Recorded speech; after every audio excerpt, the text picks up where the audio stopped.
Hello Ozark Electric members. I'm here with Kolby and Scott, who are our brand new board directors, and we're going to be doing a little bit of an interview today just to kind of talk with them on some of the things that they've learned and seen and come to know from being on the board for the last 8 months, I think it's been. Or no, almost a year. Almost a year. Yeah. I don't know where I got 8 months.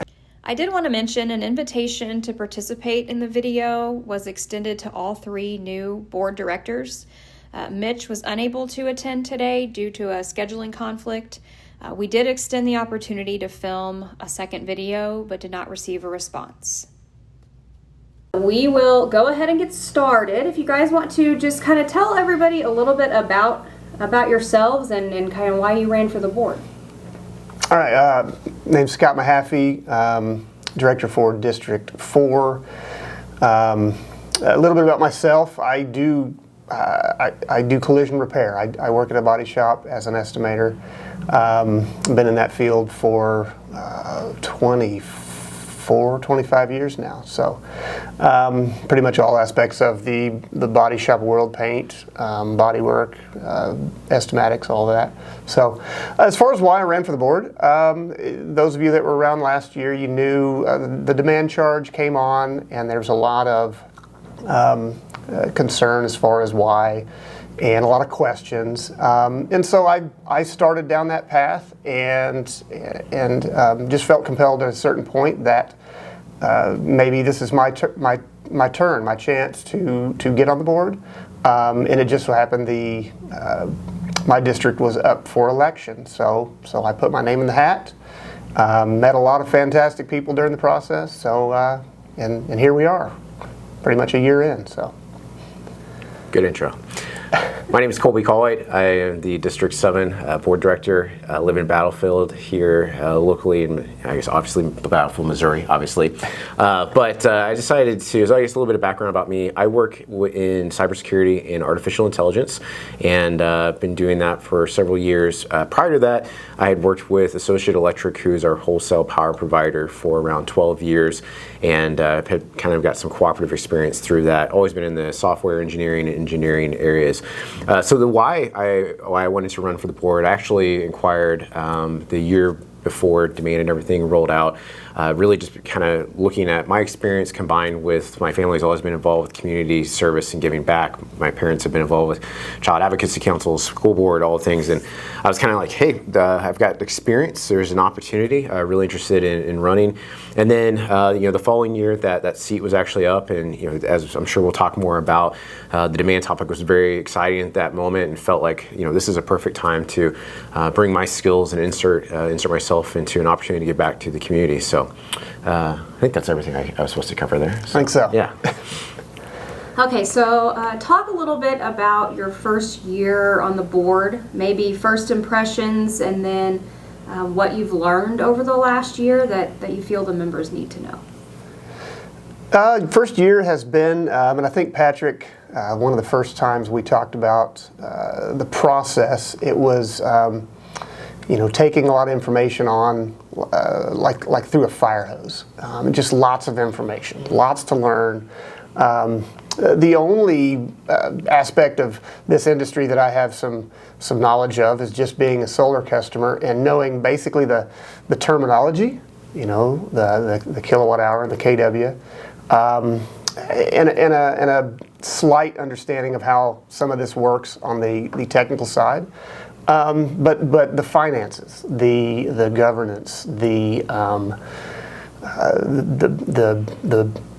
member services side of it, the customer service side of it, all of that was just a lot to take in at once. And so it's just been kind of a slow, methodical process that we really take bites out of and really try to understand it before we move to the next type of deal. Sometimes you get that option. Sometimes it's just, here's a lot of information and we need to get your opinion on how it goes. And so that's pretty much been the first year. I really don't remember the other half of that question. What have you learned in the last year? Learned. The cooperative, the finances of a cooperative are not like any other finances with the business that I'm acquainted with, a for-profit company, a non-for-profit cooperative is just a totally different thing. It really is, and so there's just a lot of aspects of that I wasn't aware of prior to the election, and it's one of those things that I try to help at this point make people more aware of or educate, and so that's. I'm learning that I need to learn more, basically. Yeah, I think so describe the first year and then what have I learned, right? Yeah. So first year, I think definitely Scott is on something with the fire hose analogy. The first year has been full of, I would say, rewarding experiences, challenging experiences, and then also just a whirlwind of knowledge and learning. I think, and I'll probably use this quote again later, but you don't know what you don't know, and I think I see that every board meeting. I cannot believe that it's already, we're here in this month will be a year. That is just unbelievable how fast things have went. In terms of what I've learned, I think one of the first things I've learned is that it's great that I had 12 years of cooperative experience. That does not apply here directly at all. There are so many things I did not know, and just understanding the scale of the distribution operations, how many people it takes to make the cooperative run, to make whenever you flip that light. I mean, through all tiers, and it's just been really rewarding getting to know more of the staff, to know more of the members, and I think just. So as Scott mentioned, the finances, the operations of the cooperative. There's so many things that you don't think about. Vegetation management, how many dollars it takes to keep the lines clear. Everything from the maintenance for all the vehicles. Whenever we have storms, how we can help other cooperatives. The cooperative principles. There's so many aspects that I've just been really excited to learn. And there's obvious challenges, as you've heard Patrick and the board, and I'm sure you'll hear us continue to talk about. There's a lot of industry dynamics happening now that we've got a lot of big decisions ahead of us in terms of how we can best serve our members and provide them reliable and affordable electricity. So, but it's been very rewarding, a lot of learning, and it's really, really crazy. It's already been a year. So, can you describe what a board meeting is like and what it's like working with the staff at Ozark Electric? Board meeting is starts at like 9 o'clock. Get in here, start off with a prayer, start off with the pledge, and we're in this room with the 9 directors, upper management of all the departments, member services, billing services, operations, obviously, the CFO's here. Engineering. I mean, everybody here gives a recap of the last month, projects that we've worked on, projects we're planning to work on. Legal counsel's here with any legal updates or things of that nature. And it's a day. It's a day of getting shown a lot of data, as far as the things that we're not in the trenches of every single day, the employees of Ozark Electric are. And then so they will lay out in front of us, here is the challenges they are facing financially or operationally, and then they're looking for guidance. And so we put our heads together, talk with them, talk amongst ourselves, come up with different scenarios and things like that as far as, the best step forward. I mean, that's what we are actively doing for the members, for the co-op as a whole. What is that best step forward? So that is, that's what a board meeting's like. What's it like working with the staff? It's fantastic. I mean, I've never met more people, gracious of the opportunity to be here and work for a company. I mean, I've worked at a few companies before, and to some people, places are just jobs. They told me whenever I first became a director that you're going to find out that this is a family, and that couldn't be, there's not a more true statement. These employees and the directors. I mean, we all get to know each other. We spend time together. Even though the directors, it's literally once a month that we see each other. But it's there is relationships formed. There is it is truly that cooperative family. So it's been nothing but great experiences so far. So and I don't expect anything different. Yeah. Yeah, I think Scott did a really good job of kind of going through that day in the board meeting. You just kind of added that, like, we get a board packet ahead of time. We're reviewing the numbers, the financials, the information, prepping for that. There's also, I'm just basically trying to make sure it's clear. It's not just one day. I had to leave some for you. Yeah, like, there's a lot of prep and a lot of posts that is happening. And I think, like, whenever I think about what that work really entails, it's I've heard some people refer to whenever directors need to be thinking about the cooperative's past, its current membership, and then also the future membership as well. And I think that's really, if I was to kind of take the tactical side that Scott just described and kind of say, like, what is maybe the philosophy behind that? I think it's that we're trying to make the best decision we can for all those different time areas of our members.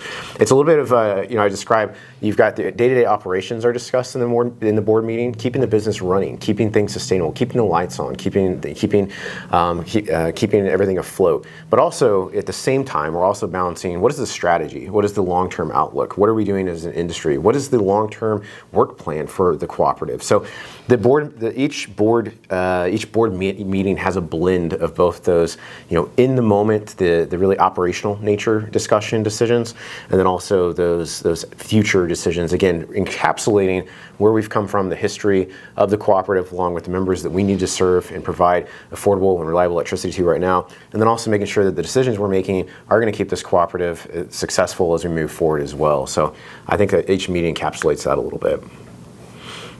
What do you think's been the biggest revelation? Oh, the facilities charge we pay don't pay for all the facilities.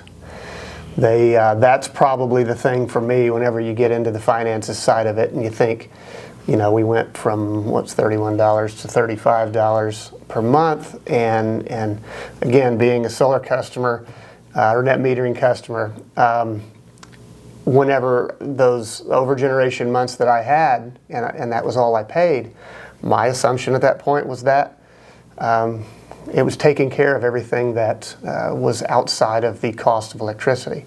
And that was just not the case. And so, it was very eye-opening. One of the other board members, Ryan Post, he said it best whenever the light, I think he could see the light above my head light up whenever it kind of finally came to me, and I saw the data on the screen, and it was just like, oh my, this is what that cost. And so that's probably the biggest revelation for me, is just the sheer expense that the co-op and the industry as a whole has to take on, outside of the product that is sold. It is the service side of it that I, myself and probably a lot of people take for granted. It is that it's more than just buying electricity from a company. It is there's a service side of it that to get the electricity to you that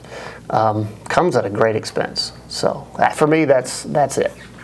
Yeah, this will be the second time I've used my saying. What I didn't know, the unknown unknowns, that's the biggest, I guess, constant revelation.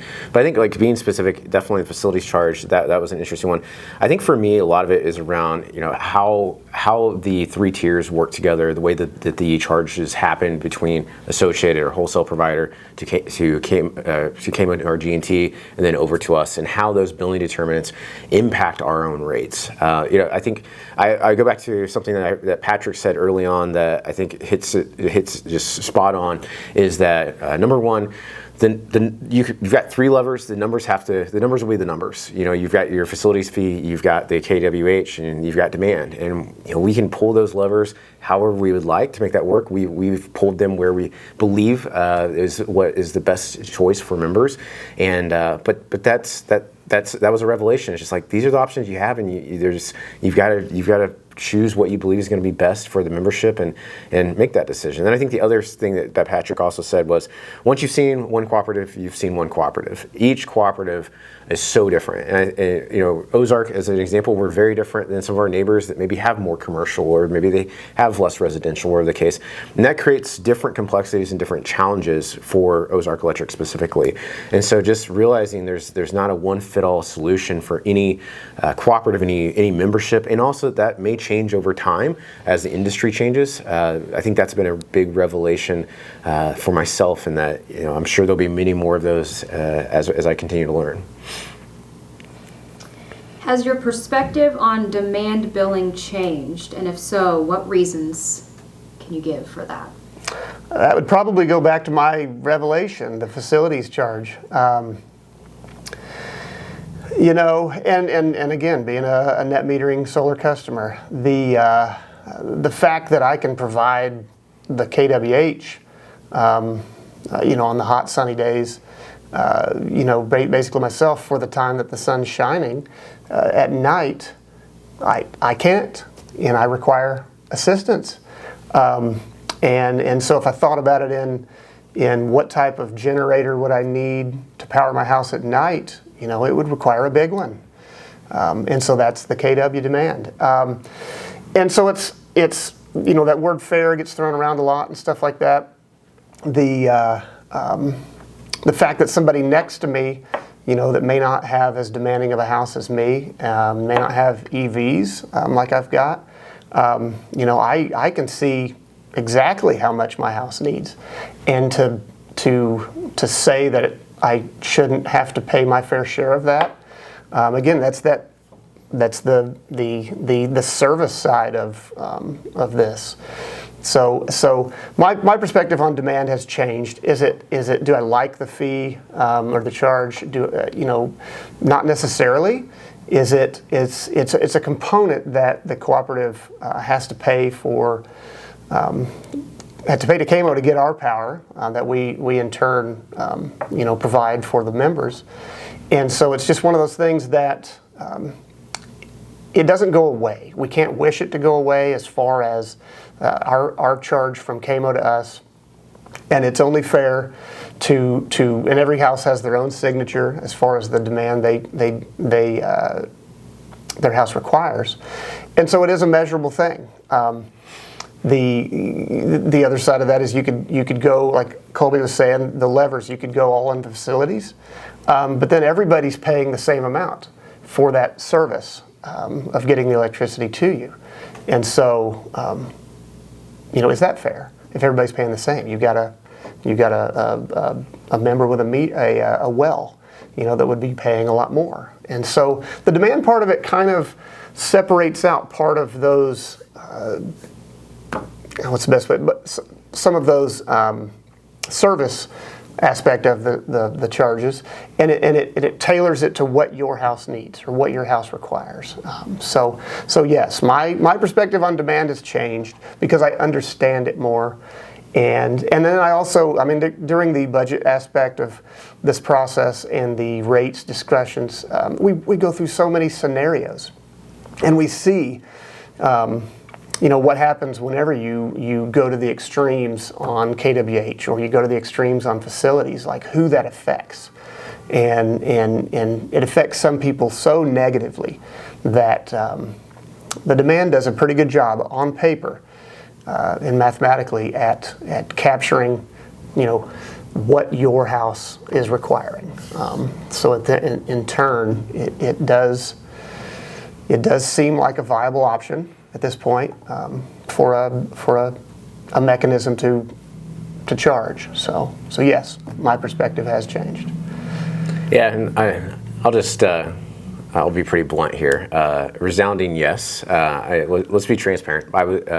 Myself and Scott and Mitch, all were on the No Demand campaign, and all wore No Demand T-shirts. And at that moment, I again not knowing what you don't know, I truly believed that just take off demand and we can figure that out. And it turns out things are a little more complex than that. I made a post in December whenever we had a unanimous vote across the board. So all 9 board members, including all 3 of the new directors, voted to support a rate structure that included KWH and demand.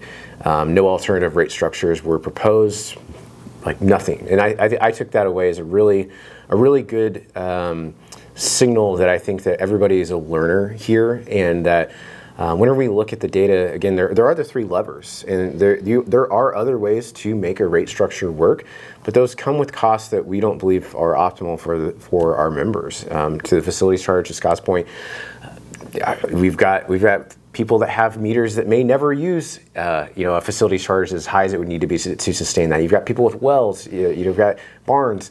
That's probably not optimal there. You could do a straight KWH potentially, and you're looking at, well, we're going to need to overcollect to avoid the short-term loans, because we've heard from membership that the not taking short-term loans or the debt, that's something we want to control, and that makes sense.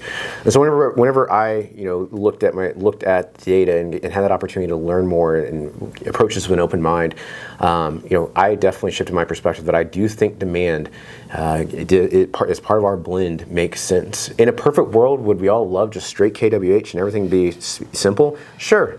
But as we've talked about, and as we've shown that data, that's not what's happening in the industry. And I think we have to be realistic with ourselves that we have to have a rate structure that works for our members. And that's why I've changed my position. I've been called a liar because of that, and that's fine. I consider myself a learner rather than a liar. But again, all 9 board members, including the 3 new directors, voted for this rate structure that had the KWH and the demand included. No alternative proposals, and I consider that really a good moment for our board to come together as learners, and I'm really proud that we've been able to find a solution that I think fits the majority of our members the best there. Scott, you talked a little bit about solar. Is there anything else that you want to say about that and how your perspective has changed? I'm still glad I have it. I like the tech. I think it's neat, if that's a good way to put it. And that's just the type of person I am. I think it has its place, residentially. But I think my perspective on how the installs probably should be in the future, I think mine is a half system. I have just solar panels. I do not have any batteries. And so it's one of those things where I think moving forward, the installs, if I was going to do it again, it would have that battery component in there, because, at that point, because with just the panels, the only thing I can provide for myself is the KWH. I can only provide, a gross amount of extra electricity that I can't use at the time when I need it, because I'm not home when the sun is shining. And so my power just goes back into the grid. And then at night, I have to get power from the grid, from the cooperative. And so batteries, make it to where the KWH or the electricity that I would produce myself, then I can use later. And so I find that to be probably a more complete system. And those types of systems do pull the burden down on the grid as far as the demand goes. So that's, my perspective has changed as far as the style of install that I personally would do if I had to do it all over again.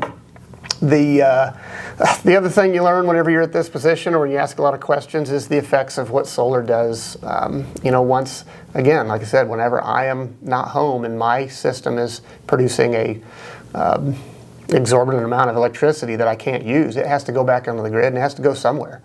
And if the grid, if that circuit is not designed in a way to accept it, or there's not enough members that are non-solar in a particular area that can use that power, then it backfeeds the wrong piece of equipment. And so all of that has to be taken into consideration, the engineering standpoint of it. This is all something that I just did not have any knowledge of prior to myself getting solar. I only knew what the questions I asked the salespeople that I bought it from. So yes, my perspective on solar installs, solar as a whole, has changed. Again, I'm still glad I've got it. It is neat, just because I like the tech. So. What has been the most positive part of joining the board, and maybe what's been the hardest part? Positive part, people. Meeting members. I'm a people person. I don't know if you know this or not, but I'm a people person. I like meeting people in person. I like talking on the phone. I like hearing people's perspective on things. I like hearing their concerns. I like working through those challenges. And then the employees. Again, people. The everybody I meet. The linemen. There's times whenever I've met employees or members, at my own place of business, and making those relationships, and that has been by far the best part of this. What's been the most challenging probably goes to the time. Being a full-time employee of a business, the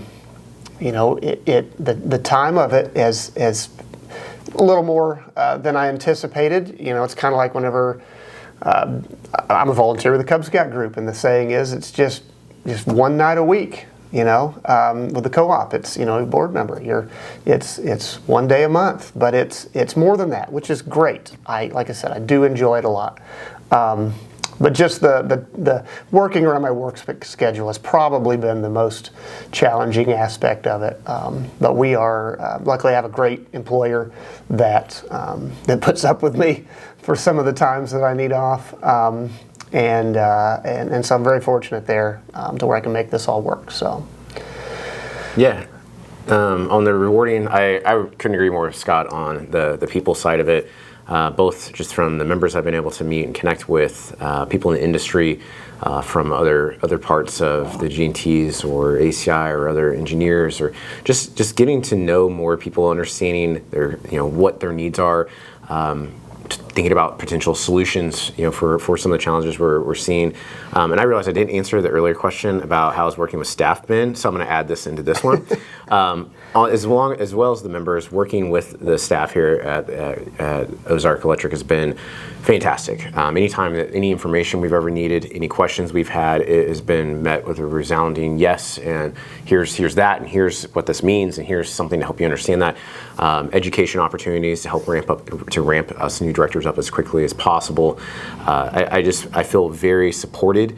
And as Scott mentioned, everyone here at Ozark Electric cares about the member at the end of the line. That's something that I've heard through whenever I worked at Associated, we talked about it, and they believe it, and I do, and same with KMO, they believe it, they do that.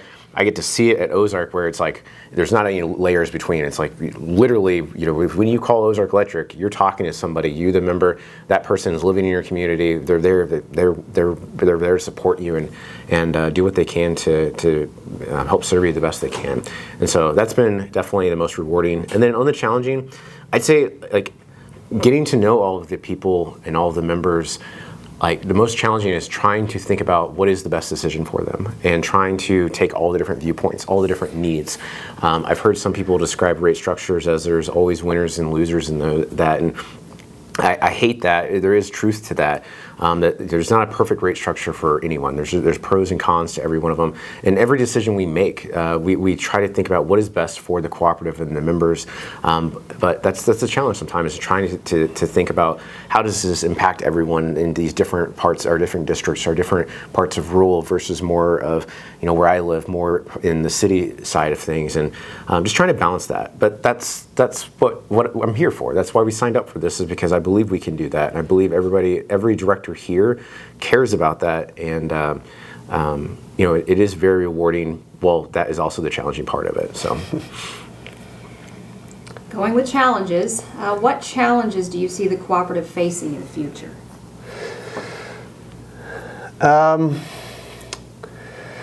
Okay, so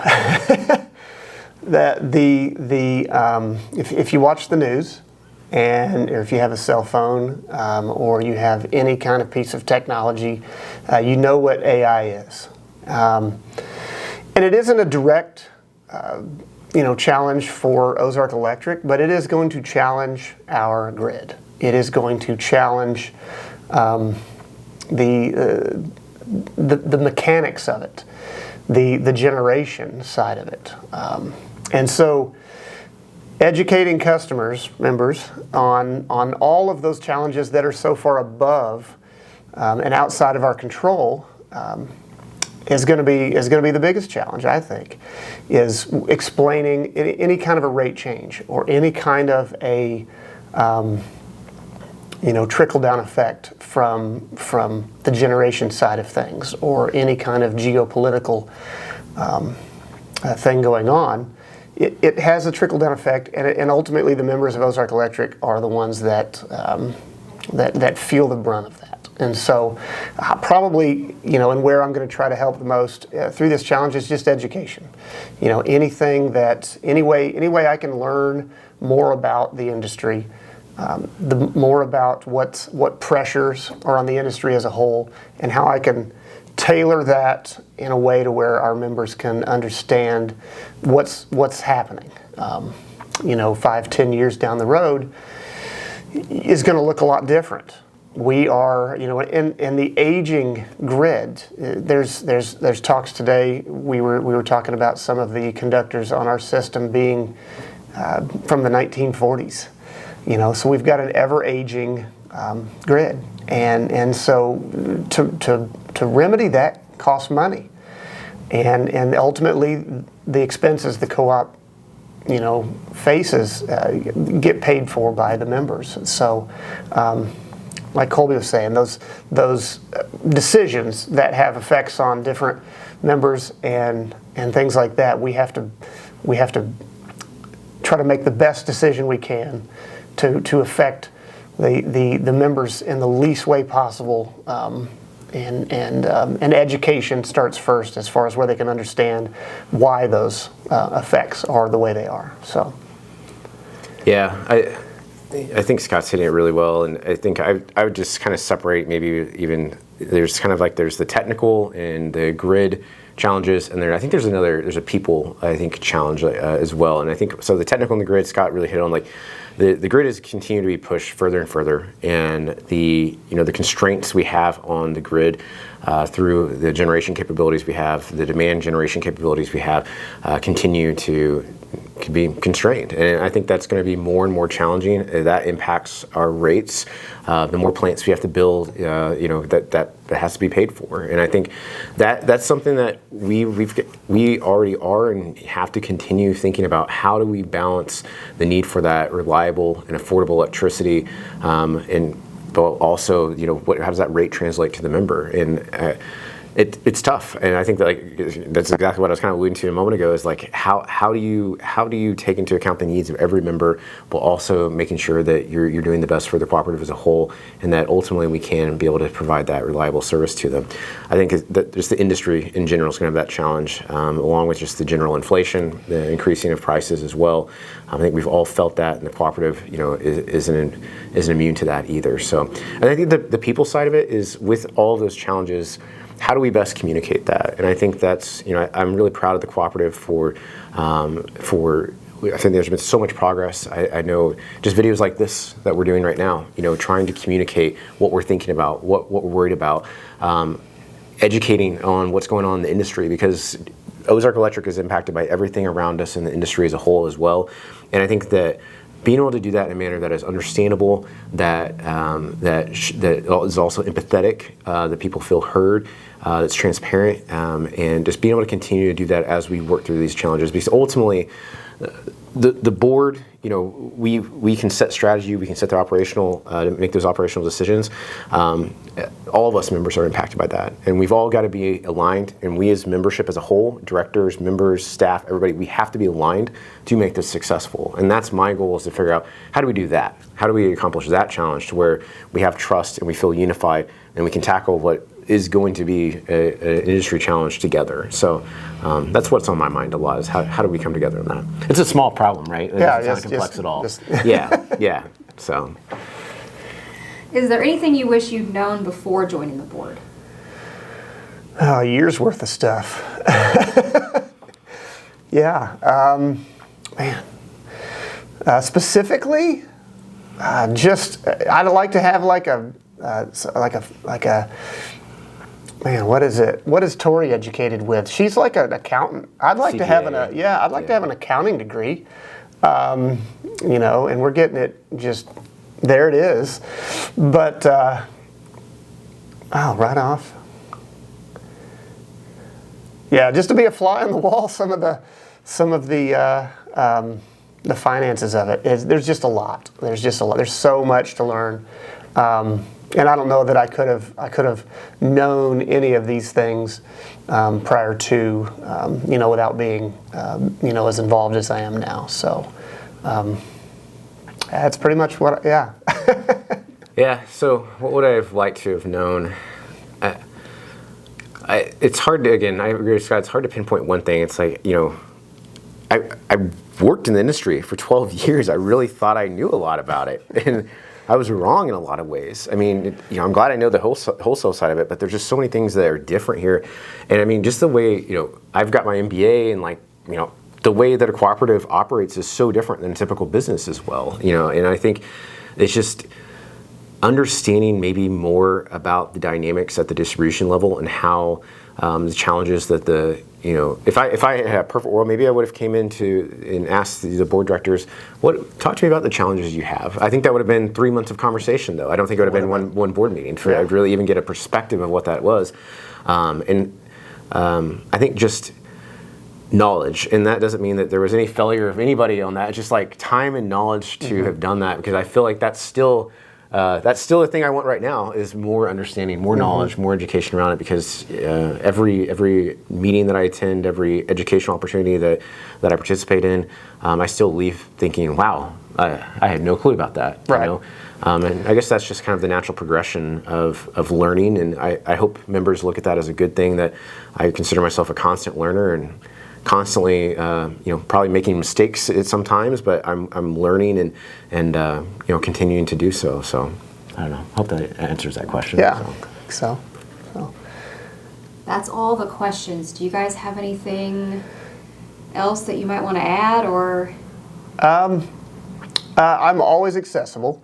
If anyone has any questions for me specifically in my district, outside of my district, you're more than welcome to get a hold of me. You can get a hold of me through the cooperative. There's a process through there. You can get a hold of me. Reach out to John in Member Services, and they'll get email. I don't actually know what is it? First initial, last name. S. Mahaffey at ozarkelectric.com. That is my email. You can email me. You can, I'm on Facebook. I think probably most everybody knows I'm on Facebook. So you can reach out to me in that way if you'd like. And I'll meet you. I'll come to you. We'll meet at a gas station. We'll meet at a restaurant. Let's chat. I'm always accessible. So any questions, just let me know. Yeah, same. Definitely, I prefer conversations. I prefer one-on-one conversations over the phone, in person, whatever. Email, social media, whatever. Is all phone is all great.